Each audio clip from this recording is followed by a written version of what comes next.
Not too long ago, I was a Mormon. I was very committed to my religion. It was central to all my hopes and dreams. I believed everything the church taught and tried to live in harmony with its teachings. Because of this, it came as a shock to many when I left the church. So how could this happen? What went wrong? Or what went right? That's what I'd like to talk about in today's video. I was born of goodly parents, as Joseph Smith would say, and curiously enough, as Nephi would also say. I was born and raised in the covenant, and like most Mormon children, I was baptized at the age of 8. As I grew older, I tried my best to do everything the right way. I went to seminary in high school and then served a 2-year mission. Later, I went to BYU and majored in linguistics. I genuinely liked being part of the church, and I was proud of my identity as a Latter-day Saint. It handed me things on a silver platter that are not always easy to obtain, like community, answers to difficult questions, and absolute certainty. Unlike some, I never suffered any trauma while I was in the church. And to this day, I still have a lot of fond memories from the days when I was Mormon. Somewhere along the line, way in the back of my mind, I must have felt like my reasons for believing in the church were lacking. I never liked the idea that you just had to take things on faith, or that the warm, fuzzy feelings you feel are good enough reason to just believe that it's all true. Because of this, I was always happy to find evidence to support my beliefs.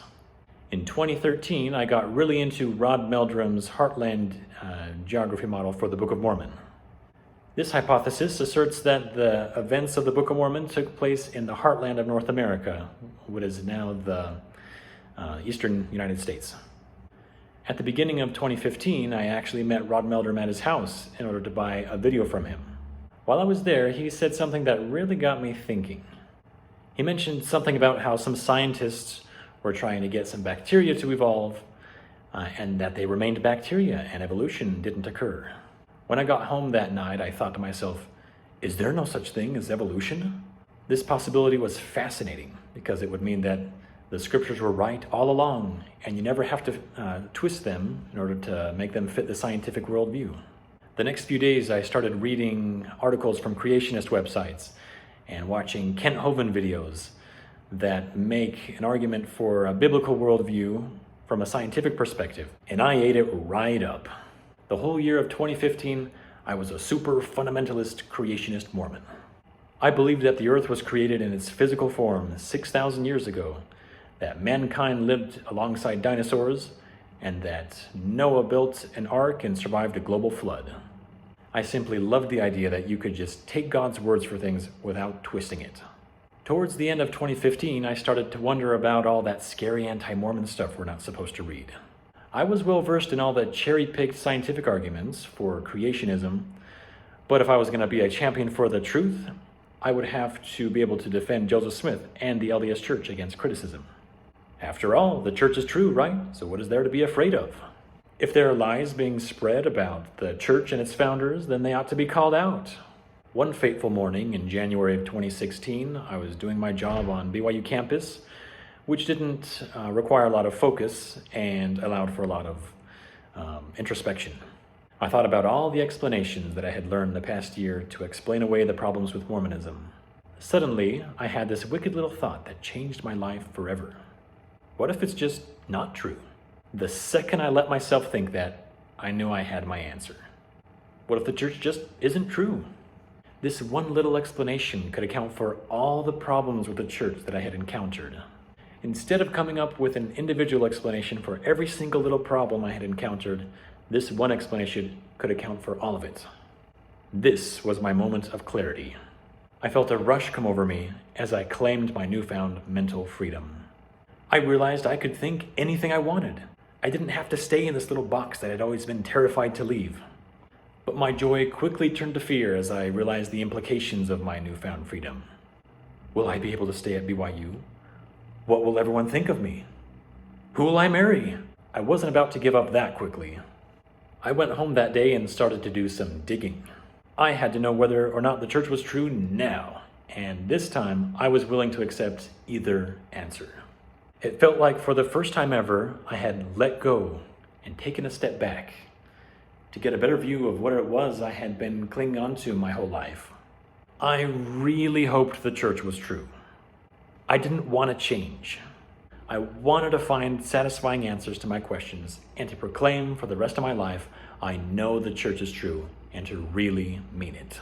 I started by watching a debate between a Mormon and an evangelical Christian. The first point that the evangelical made was that Mormons believe in multiple gods, whereas the Bible and the Book of Mormon clearly teach that there is strictly one God. I paused there and examined this argument in more depth. I revisited all the Bible verses that I had previously used to justify the idea of many gods, but if I was going to be honest with myself, I had to accept the fact that they were weak arguments. The Bible teaches that there is one God, the Father of Jesus Christ, and that there are no gods besides him. The Book of Mormon, which is supposed to be the most correct of any book on earth, makes this point even more clear. So why do Mormons believe that there are many gods? I went on to examine other criticisms of the church's doctrines, trying to find good explanations for them, and never finding any, either from a professional LDS apologist or my own studies. This went on until around April of that year, when the cognitive dissonance was just too much to handle. It was exhausting, thinking one thing and living something completely different. The Mormon Church was where I belonged. I wanted to be with my people. I didn't think I could be happy outside of it. So I told myself the church was either started by God or by Satan, and the church does a lot of good, so it couldn't be Satan, so it must be God.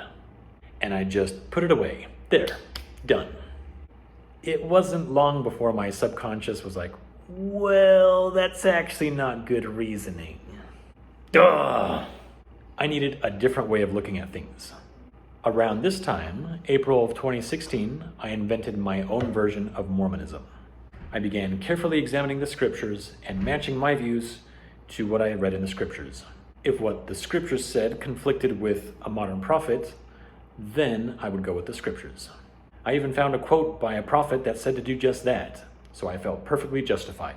Now I could happily go to church, be with my people, and be a Mormon without that constant disconnect between my beliefs and the scriptures. I sincerely believed in God and was willing to let him tell me what to believe instead of the other way around. I believed in strictly one God whose name is Jehovah and that Jesus is his son. I believed in a literal creation, the Book of Mormon, and in priesthood ordinances. About 6 months later, around October of 2016, the logical part of my brain started giving me trouble again.